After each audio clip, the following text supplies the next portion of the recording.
அனைவருக்கும் வணக்கம். நான் மரிகசீலன் திலக்ஸ். எங்களுடைய சேனலுக்கு புதிதாக வருகின்ற உறவுகள் முதலில் சப்ஸ்கிரைப் செய்து கொள்ளுங்கள். நாங்கள் பதிவிடுகின்ற இது போன்ற மிக முக்கியமான விடயங்கள் உடனுக்குடன் உங்களை வந்து சேரும். இந்த காணொலியை பார்ப்பவர்கள் இந்த காணொலியை பார்த்த பின்பு நீங்கள் நினைக்கும் விடயத்தை கருத்து பட்டியல் என்னுடன் பகிர்ந்து கொள்ளுங்கள். ஏனையவர்களுக்கும் இந்த காணொலியை ஷேர் செய்து கொள்ளுங்கள். நாட்டில் அரசாங்கத்தால் பல்வேறு கொடுப்பனவுகள் வழங்கப்பட்டு வருகிறது. ஆசிரியர்களாக இருந்தாலும் சரி, அரசு ஊழியர்களாக இருந்தாலும் சரி, இராணுவம், போலீசாராக இருந்தாலும் சரி, ஊதியங்கள், கொடுப்பனவுகள் வழங்கப்பட்டு வருகிறது. அதில் மிக முக்கியமான கொடுப்பனவாக இருக்கிறது அஸ்வசும நலன்புரி திட்டம். தற்போது இது பல வருடங்களாக இந்த திட்டம் மேற்கொள்ளப்பட்டு வருகிறது. இதனால் நாடு பொருளாதார ரீதியாக மேலெழும்ப முடியாது.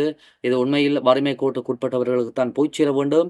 இந்த திட்டத்தால் எல்லோரும் பயனடைகிறார்கள். இந்த திட்டத்தை வசதி வாய்ப்பானவர்கள் கூட பெறுகிறார்கள். ஆகவே இதனை உடனடியாக நிறுத்த வேண்டும் என்று சொல்லி குரல்கள் எழும்பிக் கொண்டிருக்கின்றன. அந்த வகையில் இந்த ஆண்டு இறுதியில் நாங்கள் இந்த ஆண்டு நவம்பர் மாதத்தில் நாங்கள் நிற்கிறோம்.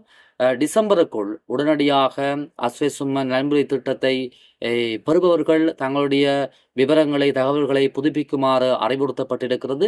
பலருக்கு தற்போதிலிருந்து இந்த அஸ்வசும நலன்புரி திட்டம் நீக்கப்பட்டு வருகிறது. அடுத்த வருட தொடர்ச்சியில் அதிகளவானோர்கள் விசாரணை செய்யப்பட்டு அவர்களுடைய தகவல்கள் பெறப்பட்டு கண்காணிக்கப்பட்டு அதிகளவானவர்களுடைய கொடுப்பனவு நிறுத்தப்படும் என்பது உண்மையான விடயம். தற்போது ஒரு செய்தி வெளியாக இருக்கிறது. இலங்கை போலீசாருக்கு 7,000 ரூபாய் கொடுப்பனவை வழங்குவதற்கு அமைச்சரவை அனுமதி வழங்கி இருக்கிறது. இது தொடர்பாக இந்த காணொலியில் நாங்கள் மிகச் சுருக்கமாக பார்ப்போம். காவல்துறை அதிகாரிகளுக்கு 7,000 ரூபாய் கொடுப்பனவை வழங்குவதற்கு அமைச்சரவை அனுமதி வழங்கி இருக்கிறது. இந்த கொடுப்பனவு எதிர்வரும் மாதத்திலிருந்து வழங்கப்படும் என பொது பாதுகாப்பு மற்றும் நாடாளுமன்ற அலுவல்கள் அமைச்சர் ஆனந்த விஜயபாலா தெரிவித்திருக்கிறார்.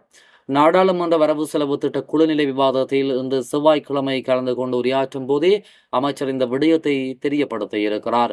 அமைச்சர் இது தொடர்பாக மேலும் கருத்து தெரிவிக்கையில், காவல்துறை அதிகாரிகளின் சீருடை மற்றும் பாதனைகளுக்காக அந்த கொடுப்பனவை வழங்குவதற்கு நேற்று அமைச்சரவை தீர்மானம் எடுத்திருந்தது. அதேபோன்று ஒவ்வொரு காவல்துறை அதிகாரிக்கும் 7,000 ரூபாய் கொடுப்பனவு வழங்க தீர்மானிக்கப்பட்டிருக்கிறது. அதற்காக 2025ஆம் ஆண்டிற்காக 1,100 மில்லியன் ஒதுக்கீடு செய்யப்பட்டிருக்கிறது. அந்த கொடுப்பனவு எதிர்வரும் மாதமே அந்த அதிகாரிகளுக்கு வழங்கப்படும் என்றும் குறிப்பிடப்பட்டிருக்கிறது.